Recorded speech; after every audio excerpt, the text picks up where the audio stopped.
Assalamualaikum students of grade 5. I hope you're all well. So I'm your science teacher सबा और आज हम बात कर रहे हैं आपकी बुक का जो चैप्टर है 7 about the environment.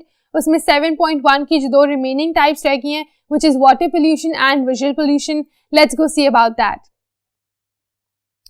So far in this chapter हमने चैप्टर नंबर 7 में कवर किया है आपकी लैंड पोल्यूशन को, आपकी नॉइस पोल्यूशन को और उसके अलावा हमने और बात की थी एयर पोल्यूशन की. एयर पोल्यूशन में फिर दो टाइप्स आ जाती हैं which are indoor and outdoor types of air pollution. What we basically discussing is कि environmentalists होते हैं जो स्टडी करते हैं environment को and then they figure out the different types of reasons जिसकी वजह से environment जो है वो डैमेज होती है. ठीक है, so since we've covered the first three types, आज हमने बात करनी है water pollution की and visual pollution की. I hope that this will be an interesting learning experience for you. Let's go see what water pollution is about. Water pollution basically होता है जब हमारे जो वाटर वाली बॉडीज होती हैं जिसमें आ जाते हैं रिवर, सीज, ओशंस, ये पोल्यूट होते हैं. ठीक है, इसकी डेफिनेशन हम पढ़ भी लेते हैं. It is when our water bodies are polluted this affects all life forms. तो होता क्या है कि अगर आपकी वाटर बॉडी जो है वो पोल्यूट होती है, कोई स्ट्रीम, कोई रिवर, तो उससे सिर्फ इंसान जो है उन पे असर नहीं होता बल्कि जितने भी लाइफ फॉर्म्स हैं उसमें आ जाती हैं plants, animals and all different types of micro organisms as well. वो सब इफेक्ट होते हैं. उसकी वजह यह है कि पानी एक ऐसी चीज है जिसपे सारे के सारे लिविंग बींग्स जो हैं वो डिपेंडेंट हैं. पानी के बगैर हम में से कोई भी जो है वो सर्वाइव नहीं कर सकता. It's a very basic need for all types of living beings, right.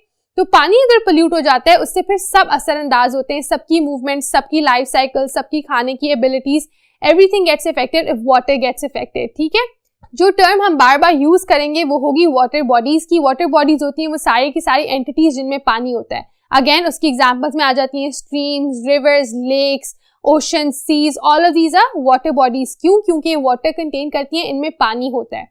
आगे देखते हैं द मेन कॉजेज आर. अब हम मेन कॉजेज पढ़ें कि वाटर पोल्यूशन जो होता है वो किन किन वजूहात की वजह से होता है. देखें, सबसे पहले है sewage and waste dumped like human waste, detergents etcetera.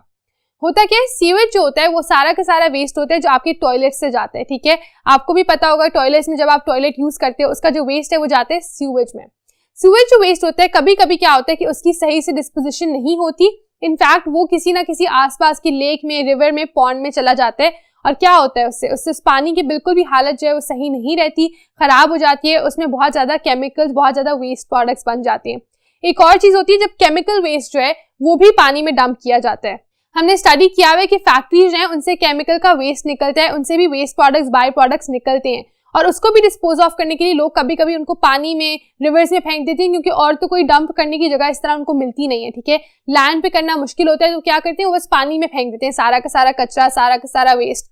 और उससे क्या होता है, पानी जो है वो बिल्कुल भी काबिले इस्तेमाल नहीं रहता. जो जानवर पानी के अंदर रहते हैं वो तो अलग सफर करते हैं, इंसान भी उस पानी को इस्तेमाल करने के काबिल पे नहीं रहते. कुछ जगहों पे जहां पर लोग अपने रिवर से पानी निकालकर, कुएं से पानी निकालकर पीते हैं, आप सोचें उनका क्या हाल होता होगा जब वो केमिकल वाला, वेस्ट वाला पानी पीते होंगे. ऑब्वियसली वो भी बीमार हो जाते हैं. आगे देखिए, disposal of factory waste also present in acid rain. तो एक और बात ये कि फिर से फैक्ट्री वेस्ट तो हो रहा है लेकिन एक और चीज होती है acid rain. This is probably a new term for you, लेकिन साइंस में स्पेशली एनवायरमेंटलिस्ट के लिए बहुत कॉमन टर्म है. होता क्या है कि जब फैक्ट्री से वेस्ट बाहर फेंका जाता है ना, अगर वो पानी में नहीं भी फेंका जा रहा, उसको लैंड पे रखा जा रहा है, तो क्या होगा, एक टाइम आएगा जब वो वेस्ट जो है उसके अंदर केमिकल्स जो है वो एवेपोरेट होकर आसमान की तरफ चले जाएंगे. गर्मी की वजह से, टेम्परेचर की वजह से, किसी भी चीज की वजह से वो एवेपोरेट होंगे और वो आसमान की तरफ चले जाएंगे. वहां पे उनसे क्लाउड्स बनेंगे और फिर उनसे बारिश जब बहेगी उन क्लाउड से, तो क्या होगा, उसके अंदर वो सारे केमिकल्स जो है वो प्रेजेंट होंगे. ऐसी रेन को हम कहते हैं एसिड रेन. क्यों? क्योंकि उसके अंदर वो तेजाबियत, वो सारे केमिकल्स प्रेजेंट होते हैं. जब वो फॉर्म ऑफ पानी गिरेगा, लैंड पे गिरेगा, प्लांट्स पे गिरेगा, वाटर में गिरेगा, तो क्या होगा, वो सारा केमिकल जो है वो हर जगह जाएगा और वो हर चीज को डैमेज करेगा. अगर एसिड रेन जो है वो बिल्डिंग्स पे जाती है तो बिल्डिंग्स के पेंट को खराब कर देती है, बिल्डिंग्स की साइड को खराब कर देती है. इंसानों की स्किन पे जाती है तो उनपे अंदर डिजीजेस कॉज कर देती है, स्किन प्रॉब्लम्स कॉज कर देती है. एनिमल्स के पानी पीने वाली जगहों पर गिरता है तो क्या होता है, एनिमल्स वो पानी पीते हैं, बीमार हो जाते हैं, उनकी डेथ हो जाती है. तो काफी ज्यादा सिवियर कॉन्सिक्वेंसेज होते हैं इस तरह केमिकल्स जो है इधर उधर फेंकने से. उसके बाद oil pollution from shipping accidents. ठीक है, एक और चीज होती है कि ऑयल आपका अक्सर जब डिपॉजिट हो जाता है ना समंदरों में, क्या होता है कि शिप जो है वो ऑयल को एक जगह से दूसरी जगह लेके जा रही है और दरमियान में क्या हुआ, ऑयल का टैंकर फट गया, कोई मसला हो गया और ऑयल जो है पूरा पानी में बिखर गया. हमें तो लगता है कि अच्छा इतनी बड़ी बात नहीं है, लेकिन जितनी भी फिश, जितने भी सी हॉर्स, जितने भी सी एनिमल्स वहां रहते हैं वो फिर उस पानी के अंदर बिल्कुल भी सर्वाइव नहीं कर पाते और अगर उस ऑयल का कंटेंट ज्यादा हो जाए तो वो मर भी सकते हैं. तो इससे क्या होता है कि ऑयल जो आपका डंप होता है, कोई लोग अपनी फैक्ट्री से फेंक देते हैं, अगर कोई एक्सीडेंट की वजह से कुछ फट जाता है, उसकी वजह से पानी में गिर जाते हैं, what happens, all the animals in the water and outside of the water suffer. So ये 3 डिफरेंट टाइप्स ऑफ कॉजेज हैं वाटर पोल्यूशन की। इन सब के रिजल्ट सिमिलर ही होते हैं। पानी पीने के काबिल नहीं रहता, इस्तेमाल के काबिल नहीं रहता, पौधे उगाने के काबिल नहीं रहता, जानवरों की सर्वाइव करने के काबिल नहीं रहता, ठीक है। तो क्या हो रहा है, आप अपने पानी जो सबसे इंपॉर्टेंट चीज है उसी को डैमेज कर रहे हो। हर किसी के पास प्योर ड्रिंकिंग वाटर नहीं होता। बहुत ज्यादा लोग जो हैं वो मिनरल वाटर बोतलों में पानी नहीं खरीद पाते। उनको क्या जरूरत है, उनको जरूरत है कि जो पानी उनके घरों में आ रहा है, जो उनके नल से आ रहा है, वो इस काबिल हो कि उसको पिया जा सके। लेकिन अगर वहीं आसपास उन सारी वाटर बॉडीज के अंदर कोई वेस्ट मटेरियल फेंक देगा, कोई वेस्ट मटेरियल डिपॉजिट कर देगा, तो क्या होगा, वो पानी उनके पीने के लायक नहीं रहेगा और वो सब सफर करेंगे। और इस वजह से बहुत ज्यादा इंपॉर्टेंट है कि पानी की जो हमारी जितनी भी एंटिटीज हैं उनका खास ख्याल रखा जाए। इस तरह उनको वेस्ट प्रोडक्ट से ना भरा जाए ताकि क्या हो, वो इस्तेमाल के काबिल रह सकें। So that's it for water pollution. इसकी कॉजेज आपने पढ़ ली हैं, इसके कॉन्सिक्वेंसेज भी आप खुद से भी सोच सकते हैं, आपको समझ भी आ गए होंगे, मैंने भी कुछ बता दिए हैं। नेक्स्ट जो हमने बात करनी है वो करनी है विजुअल पोल्यूशन की। आए उसको देखते हैं।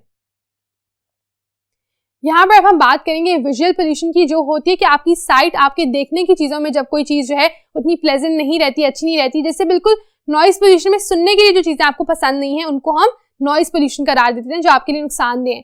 यहाँ पर उसी तरह जो देखने की चीजें हमारे लिए अनप्लेजेंट होती हैं, अनवांटेड होती हैं, उसकी बात करें, ठीक है। The presence of large objects on a landscape. Landscape होता है जो आपका व्यू होता है, जो आपके सामने का लैंड होता है, और लार्ज ऑब्जेक्ट्स उस पर पड़े होते हैं जिनको आपको देखना अच्छा नहीं लगता, वो क्या करें, वो विजुअली पोल्यूट करें आपकी साइट को। अब देखिए उसमें एग्जांपल आ जाती है पावर लाइंस। आपने देखा होगा बहुत ज्यादा तारें भरी हुई होती हैं, ठीक है, हर जगह पर। कोई भी आप अगर किसी खूबसूरत जगह पे भी हो, तारें दरमियान में आकर आपके सारे व्यू को खराब कर देती हैं, ऑब्स्ट्रक्ट कर देती हैं। उसके बाद एडवर्टाइजिंग बिलबोर्ड्स। हर जगह बिलबोर्ड्स लगे होते हैं, कुछ जो है बहुत ही फजूल से होते हैं, कुछ खराब हो चुके होते हैं, कुछ के ऊपर पेंट जो है उनका गिरा हुआ होता है, लेकिन वो बड़े बड़े आपके रास्ते में पड़े होते हैं ताकि आपको वो देखने पड़े, आप अपने व्यू को एंजॉय नहीं कर पाते। उसके बाद डर्टी अबैंडन बिल्डिंग्स। पुरानी बिल्डिंग्स होती हैं, अबैंडन हो चुकी होती हैं, यानी बिल्कुल लावारिस होती हैं, कोई उनका ख्याल नहीं रखता, कोई उनको पेंट नहीं करवाता, लेकिन वो सामने होती हैं, इस वजह से वो आपके व्यू को जो है ऑब्स्ट्रक्ट करती हैं।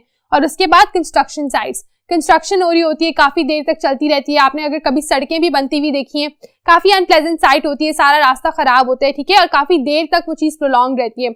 ये सब क्या है, ये सब तरीके हैं विजुअल पोल्यूशन के। क्यों? क्योंकि आपकी जो विजन है वो इफेक्ट हो रही है। They are not physically harmful but they affect the atmosphere। तो ये आपके लिए फिजिकली तो हार्मफुल नहीं है, जाहिर आपकी ना तबीयत खराब हो रही, बाकी सारे टाइप्स ऑफ पोल्यूशन में आप फिजिकली इफेक्ट होते हैं, आपकी हेयरिंग एबिलिटी इफेक्ट होती है, ठीक है, आपकी हेल्थ इफेक्ट होती है। इसमें ऐसा नहीं है, लेकिन इससे क्या है कि आप अपने व्यू को एंजॉय नहीं कर पाते, आपकी जो एटमॉस्फेयर है वो खराब होती है, वो इफेक्ट होती है। So this is also a type of pollution जिसका डायरेक्ट लिंक जो है आपकी हेल्थ से नहीं है, लेकिन फिर भी वो आपकी व्यू को, आपकी एनवायरमेंट को इफेक्ट जरूर करती है। And that is it for the 5 different types of pollution. अब हम बात कर चुके हैं लैंड पोल्यूशन की भी, एयर पोल्यूशन की, वाटर पोल्यूशन की, विजुअल पोल्यूशन की, नॉइज पोल्यूशन की। Everything is covered. आपको सबकी कॉजेज पता चल चुकी हैं, आपको सबके रिजल्ट्स पता चल चुके हैं, and I hope that you will be able to use this information to solve the exercise from your book. हम भी जाके उसको जल्दी से एक दफा डिस्कस कर लेते हैं। So before we wrap up, हम क्या बात करने लगे, हम 2 क्वेश्चंस हैं आपके इन योर नोटबुक, आपकी टेक्स्ट बुक में दिए हुए, उनको थोड़ा सा देख लेते हैं कि वो आप किस तरह से अटेम्प्ट करोगे। पहला सवाल है what is pollution, why must it be avoided. तो पोल्यूशन क्या है? पोल्यूशन ये है जब आपकी रहने वाली एनवायरनमेंट जो है वो अनहेल्दी हो जाती है, उसको हम कहते हैं अ पोल्यूटेड एनवायरनमेंट। और फिर वो कह रहे हैं कि इसको अवॉइड क्यों करना चाहिए। इसको अवॉइड इसलिए करना चाहिए क्योंकि वो एनवायरनमेंट को आपके रहने के काबिल नहीं छोड़ती, और वो आपकी हेल्थ को और आपकी फिजिकल भी एज वेल एज आपकी एनवायरनमेंट को बहुत ज्यादा नेगेटिवली इम्पैक्ट करती है, जो आप नहीं चाहते। इसलिए इसको अवॉइड करने की जरूरत होती है, क्योंकि इसके हेल्थ के भी कॉन्सिक्वेंसेज हो सकते हैं, अदरवाइज आपकी वेलबींग पर भी काफी नुकसान हो सकते हैं। आगे question number 2, which type of pollution do you experience the most, what causes it. अब ये क्वेश्चन जो है आपके अपने लिए, आपने अपने हिसाब से इसका जवाब देने। सबका जवाब ऑब्वियसली सेम नहीं होगा कि आपके ख्याल में आपके इर्द गिर्द सबसे ज्यादा कौन सी टाइप ऑफ पोल्यूशन जो है वो एग्जिस्ट करती है और किस वजह से। इसमें एयर पोल्यूशन हो सकती है, जैसे अगर मैं अपनी बात करूंगी, मैं यही कहूंगी कि मेरे इर्द गिर्द सबसे ज्यादा एयर पोल्यूशन होती है, और उसकी वजह यह है कि वहां पर बहुत ज्यादा गाड़ियां होती हैं, बहुत ज्यादा जो आपकी मोटर व्हीकल से आपका वेस्ट निकलता है वो होता है। आप कह सकते हो कि नहीं, हमारे इर्द गिर्द या मेरे इर्द गिर्द बहुत ज्यादा वाटर पोल्यूशन होती है क्योंकि मेरे सामने एक पॉन्ड है और उसके अंदर लोग बहुत ज्यादा कचरा फेंक देते हैं, ठीक है, दैट इज वन वे। फिर कोई और कह सकता है कि बहुत ज्यादा नॉइज पोल्यूशन होती है। क्यों? क्योंकि बहुत ज्यादा गाड़ियां गुजर रही होती हैं, या फिर कोई इंडस्ट्री है पास, या फिर एरोप्लेन उड़ते हैं पास। So these are all examples of the kind of answers that you can write for this question. आपने बस ये एक्सप्लेन करना है कि आपके इर्द गिर्द सबसे ज़्यादा कौन सी टाइप ऑफ एयर पोल्यूशन है और फिर उसकी क्या वजह है, आपको क्या लगता है कि वो क्यों है वहाँ पर. That will be it. इस एक्टिविटी को भी आप एक कंडक्ट कर सकते हैं जो आपकी टेक्स्ट बुक में दी हुई है कि again you can list down कि आपने कहाँ कहाँ कैसे कैसे विजुअल पोल्यूशन को और वाटर पोल्यूशन को विटनेस किया है, देखा है. विद दैट हम अपना 7.1 जो है टाइप्स ऑफ पोल्यूशन उसको खत्म करते हैं. अगले लेक्चर में हम 7.2 से शुरू करेंगे जहां पर हम बात करेंगे कम कैसे करना है पोल्यूशन को, रिड्यूसिंग पोल्यूशन का क्या तरीका है, राइट. सो आई होप कि आप उस लेक्चर के लिए बिल्कुल प्रिपेयर्ड होगे after you have understood all the types of pollution. I'll be looking forward to seeing you there. Until then, take care of yourselves. Allah Hafiz.